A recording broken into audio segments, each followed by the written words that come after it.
how it started swinging as soon as I brought my right hand in. Let's find out why.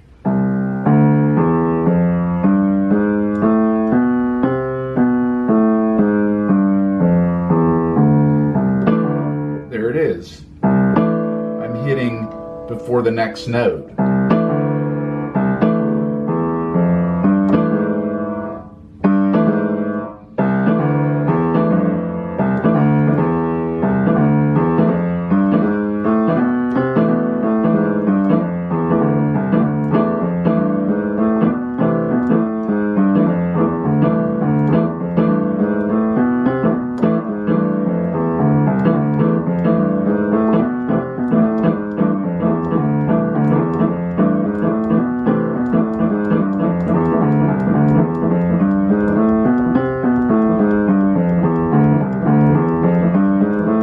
Notice I'm not playing my right hand at all there.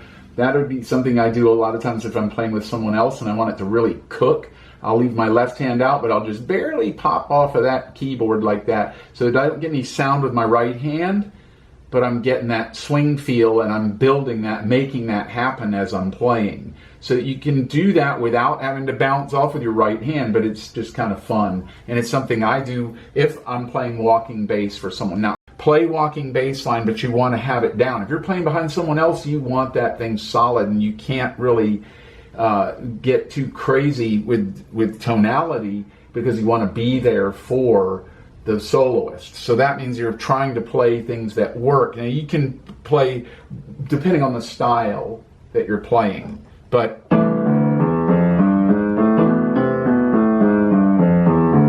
this is a good way to learn how to play inside and to comp behind someone.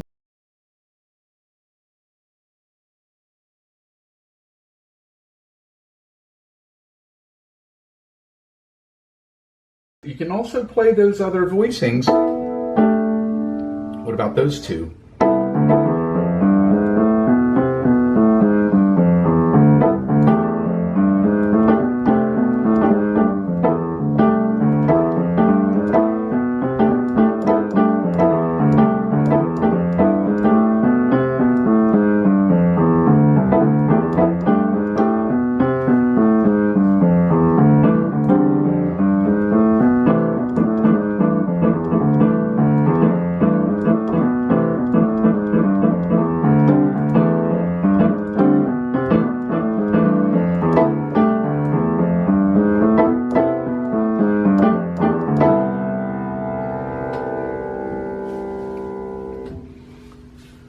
Okay, so we have Roman numeral I, we have our fourth voicings. We have the 4 voicings that we're using to build for playing with the right hand, playing bass, playing accompaniment.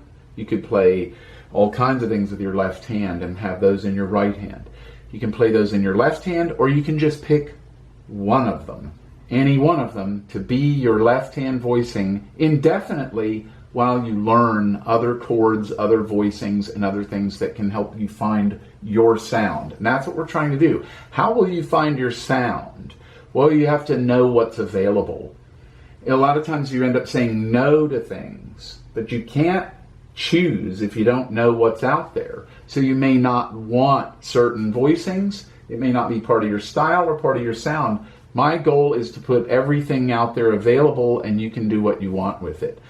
And check out some standards, listen to some jazz standards, listen to some older music, find some things from even like the big band era, the 40s, you know, the 30s, the 20s. There's some really cool, great writing that was happening back then, and that became the basis for what was happening after that as we moved forward into the late 40s, 50s, and 60s. Things got really cool, but they were completely different than the big band era. So you want to know where, listen to everything. It's all out there, it's all available. And then you can play rock and roll better, or funk, or, you know, Latin, funk, fusion things, whatever it might be. So that's it for today.